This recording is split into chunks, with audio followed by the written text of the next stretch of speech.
Hello बच्चों, कैसे हो आप लोग? अच्छे होंगे।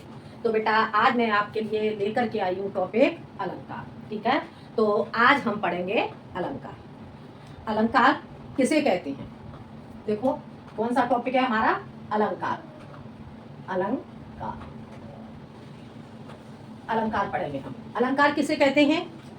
काव्य की शोभा बढ़ाने वाले तत्वों को अलंकार कहते हैं। ठीक है, क्या किसे कहेंगे अलंकार?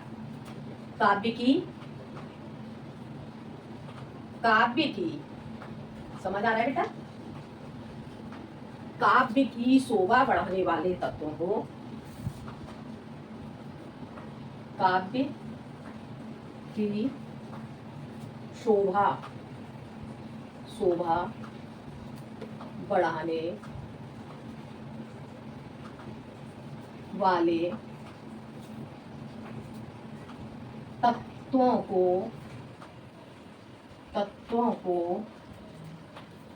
अलंकार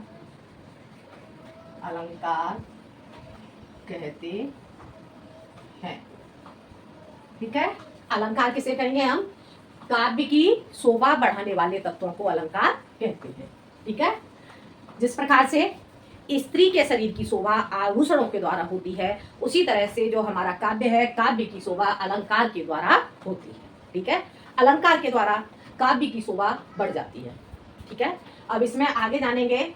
एक हमारे संस्कृत के विद्वान थे महर्षि दंडी। ठीक है, तो उनकी रचना थी काव्यादर्श। उन्होंने अपनी रचना काव्यादर्श में संस्कृत में, तो उनकी संस्कृत की रचना है काव्यादर्श। संस्कृत की रचना काव्यादर्श में उन्होंने अलंकार को परिभाषित करते हुए बताया है कि अलंकारोतीति अलंकार है। अलंकारोतीति अलंकार है। ठीक है, अर्थात शोभा को बढ़ाने वाले तत्पदार्थ को अलंकार कहते हैं। उन्होंने क्या बताया है? शोभा को बढ़ाने वाले पदार्थों को अलंकार कहते हैं। ठीक है, तो एक बार देखते हैं।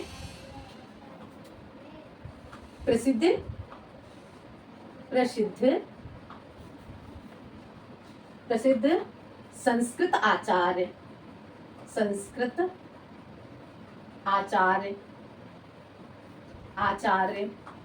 दंडी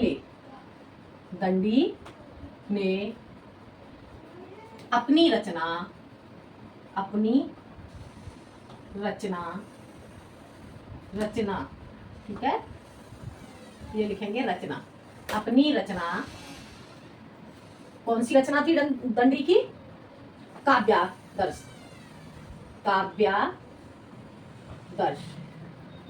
काव्यादर्श में अलंकार को परिभाषित करते हुए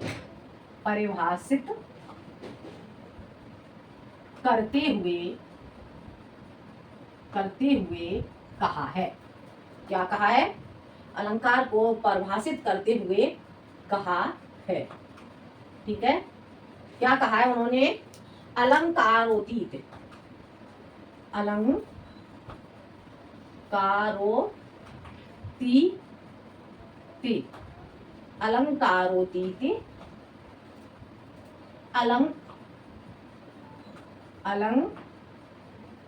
है। ठीक है, अलंकारोतीत अलंकार है। यह इनकी संस्कृत में जो हमारे में प्रसिद्ध आचार्य दंडी हैं, उन्होंने संस्कृत में अपनी रचना काव्यादर्श में अलंकार को परिभाषित हुए बताया है कि अलंकारोतीत अलंकार है। ठीक है, इसका अर्थ क्या हो जाएगा? अर्थ इसका लिखेंगे अर्थात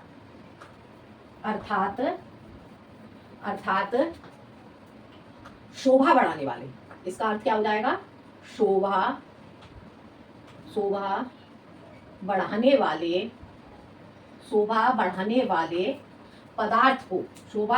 वाले पदार्थ को अलंकार कहते हैं।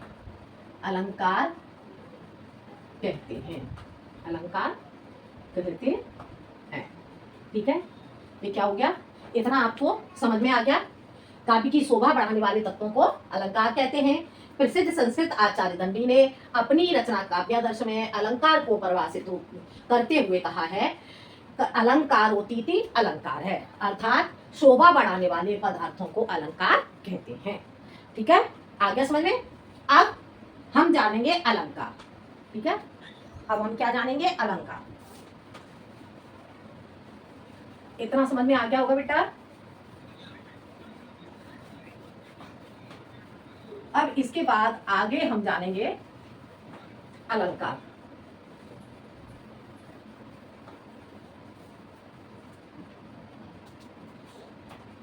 अलंकार, अलंकार। ठीक है, अलंकार को कितने भागों में विभाजित? अलंकार, अलंकार कैसे हो गया? ठीक है, अलम, कितने शब्द छिपे हुए अलंकार में? अलम और कार। ठीक है, तो यहां हमारा आ जाएगा, क्या आ जाएगा यहां पे हमारा? ऐसे देख लो, अलम, अलम। ठीक है, ये हमारा हो गया अलम और इधर हो गया हमारा कार। ठीक है, अलम और कार। ठीक है, अलम, अलंकार, इसका हमने संधि, जैसे हम इसे तोड़ेंगे अलंकार को तो हो जाएगा हमारा अलम और कार। ठीक है, अलम का अर्थ क्या हो गया? अलम का अर्थ जानेंगे। अलम का अर्थ हो गया शोभा। अलम का अर्थ क्या हो गया? अलम का अर्थ हो जाएगा शोभा, शोभा। ठीक है, शोभा, या इसे हम क्या कहेंगे? शोभा को और क्या कहते हैं? सजावट, सजावट। ठीक है, अलम का अर्थ क्या हो गया? शोभा और सजावट। और कार का अर्थ क्या हो जाएगा? कार का अर्थ हो जाएगा करने वाला, करने वाला। ठीक है, अलंकार क्या हो गया? अलम और कार। अलम का अर्थ हो गया शोभा या सजावट और कार हो गया करने वाला, अर्थात काव्य की शोभा करने वाला। ठीक है, ये हो गया। अब हम जानेंगे अलंकार के भेद। ठीक है, अब लिखेंगे हम अलंकार के भेद, अलंकार के भेद। ठीक है, क्या हम जानेंगे? अलंकार के भेद। अलंकार के कितने भेद होते हैं? अलंकार के भेद हो गए हमारे 3 भेद होते हैं हमारे अलंकार के। ठीक है, एक हो गया हमारा शब्दालंकार, शब्दालंकार। ठीक है, अगर हम इसमें मिला के लिखेंगे तो ये हो जाएगा शब्दालंकार, और अगर हम इसे अलग अलग लिखेंगे तो हम इसे लिखेंगे शब्दा और अलंकार। ठीक है, शब्दालंकार। और दूसरा हमारा क्या हो जाता है? अर्थालंकार, अर्थालंकार। और ये हमारा हो जाएगा उभयालंकार, उभयालंकार। ठीक है, अलंकार हमारे कितने होते हैं? अलंकार के भेद, अलंकार के भेद हमारे कितने हो गए? शब्दालंकार, अर्थालंकार और उभयालंकार। ठीक है, शब्दालंकार, हम शब्दालंकार किसे कहेंगे? शब्दालंकार जानेंगे। शब्दालंकार हम कहते हैं जहां शब्द के द्वारा चमत्कार होता है उसे हम शब्दालंकार कहते हैं। जहां शब्द के माध्यम से चमत्कार होता है उसे हम शब्दालंकार कहते हैं, और जहां अर्थ के माध्यम से चमत्कार होता है उसे हम अर्थालंकार कहते हैं। और उभयालंकार हम किसे कहेंगे? जहां शब्दालंकार और अर्थालंकार दोनों के माध्यम से चमत्कार होता है उसे हम उभयालंकार कहेंगे। ठीक है, तो देखते हैं अब हम शब्दालंकार के बारे में जानेंगे।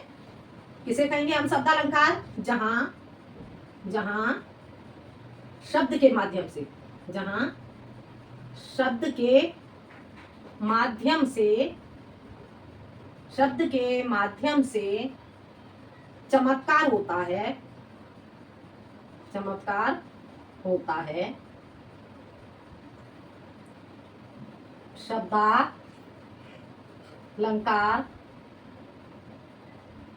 कहलाता है, कहलाता है।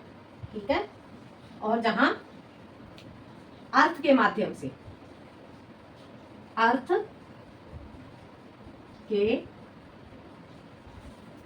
के माध्यम से, जहां अर्थ के माध्यम से, अर्थ के माध्यम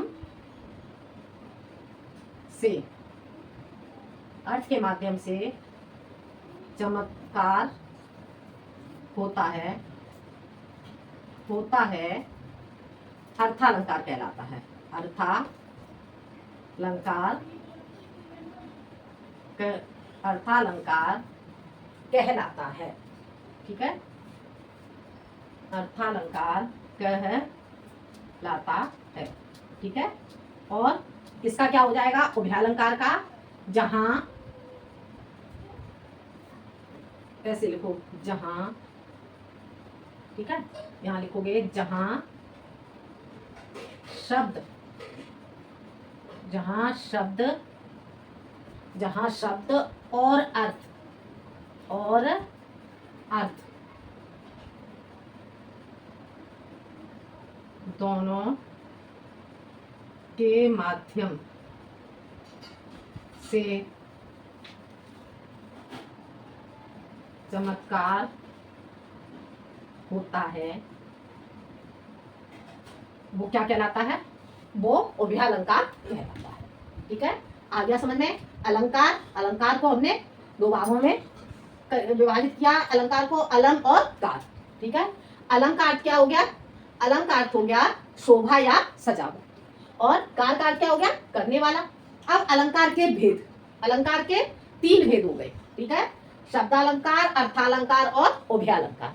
ठीक है, शब्दालंकार किसे कहेंगे, जहां शब्द के माध्यम से चमत्कार होता है उसे शब्दालंकार कहते हैं, जहां अर्थ के माध्यम से चमत्कार होता है उसे हम अर्थालंकार कहते हैं, और जहां शब्द और अर्थ दोनों के माध्यम से, ये अर्थ, अर्थ लिखा हुआ है बेटा ये, ठीक है, शब्द और अर्थ दोनों के माध्यम से चमत्कार होता है उसे हम उभयालंकार कहते हैं। ठीक है बेटा, इतना आपको समझ में आ गया होगा। अब हम इसके बाद हम पढ़ेंगे आगे, हम इसके बाद क्या जानेंगे, सबसे पहले हम कौन सा अलंकार पढ़ेंगे, तीन भेद बताए मैंने आपको। ठीक है, इसके मैंने आपको तीन भेद बताए थे, शब्दालंकार, अर्थालंकार और उभयालंकार। ठीक है, तो अब हम सबसे पहले पढ़ेंगे शब्दालंकार। कौन सा अलंकार जानेंगे हम सबसे पहले, शब्दालंकार।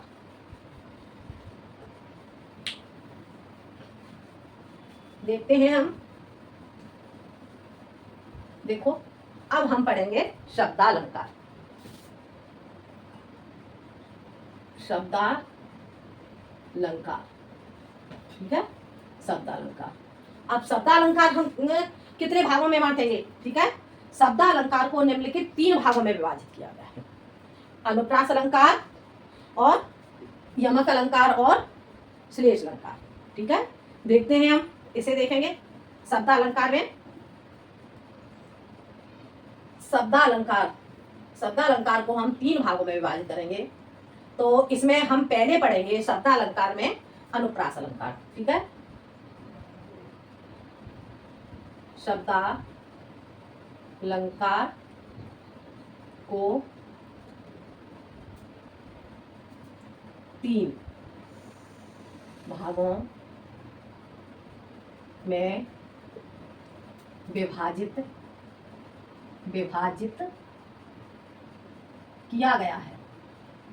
किया गया है। ठीक है, इसे तीन भागों में विभाजित किया गया है। इसमें आपका कौन कौन सा आ जाएगा, अब हम इसमें पहले पढ़ेंगे अनुप्रास अलंकार, अनुप्रास अलंकार, यमक अलंकार, यमक अलंकार, और कौन सा पढ़ेंगे इसमें हम, श्लेष अलंकार, श्लेष अलंकार, अलंकार। ठीक है, कौन कौन सा अलंकार पढ़ेंगे हम इसमें, कौन कौन सा अलंकार पढ़ेंगे, अनुप्रास अलंकार, यमक अलंकार और श्लेष अलंकार। ठीक है, अब हम सबसे पहले हम पढ़ेंगे अनुप्रास अलंकार। ठीक है, कौन सा पढ़ेंगे हम, देखते हैं अनुप्रास अलंकार। अब हम जानेंगे सबसे पहले अनुप्रास अलंकार। अनुप्रास अलंकार की बेटा परिभाषा क्या होती है, अनुप्रास अलंकार को हम जानेंगे तो अनुप्रास अलंकार जहां वर्णों की आवृत्ति होती है उसे हम अनुप्रास अलंकार कहते हैं। ठीक है, अनुप्रास अलंकार हम किसे कहेंगे, जहां वर्णों की आवृत्ति होती है, यानी कि एक वर्ण बार बार प्रयोग किया जाता है तो वहां पर अनुप्रास अलंकार होता है। ठीक है, इसकी परिभाषा लिखेंगे हम, जहां वर्णों की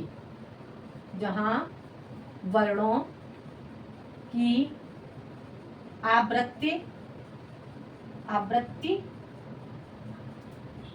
होती है जहां वर्णों की आवृत्ति होती है अनुप्रास अलंकार कहलाता है।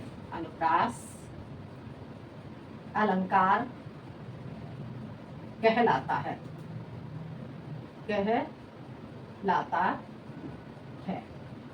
ठीक है, जहां वर्णों की आवृत्ति होती है अनुप्रास अलंकार कहलाता है, अर्थात वर्णों की आवृत्ति, एक वर्ण का बार बार प्रयोग किया जाना। ठीक है, अब इसका उदाहरण क्या होगा, उदाहरण जानेंगे इसका। उदाहरण उदाहरण उदाहरण इसका क्या होगा, अनुप्रास अलंकार का उदाहरण इसका लिखेंगे बेटा। कोई भी ऐसा उदाहरण जहां पर एक वर्ण की बार बार आवृत्ति हो जाती है, जैसे तरिण तनुजा तट तमाल तरवर वह छाए, तो इसमें त तक की आवृत्ति बार बार हो गई। या फिर जैसे आपका हो जाएगा रघुपति राघव राजा राम, तो यहाँ पे र की आवृत्ति बार बार हो जाती है। ऐसे ही चार चंद्र की चंचल किरणें खेल रही थी जल थल में। तो ठीक है, कोई भी उदाहरण हम यहाँ पे ले लेते हैं। उदाहरण लेंगे हम इसका, रघुपति राघव राजा राम, रघुपति राघव राजा राम। ठीक है, अब इसमें क्या है, र की यहाँ पे र की बार बार आवृत्ति हुई है, अतः यहाँ पर कौन सा अलंकार हो जाएगा, अनुप्रास अलंकार हो जाएगा। अब इसका स्पष्टीकरण क्या लिखेंगे, स्पष्टीकरण में लिखेंगे हम, प्रस्तुत उदाहरण में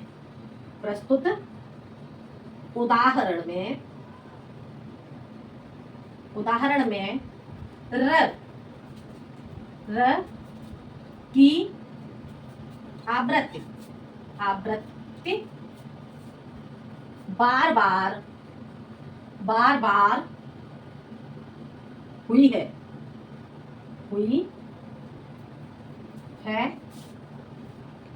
है अतः यहाँ पर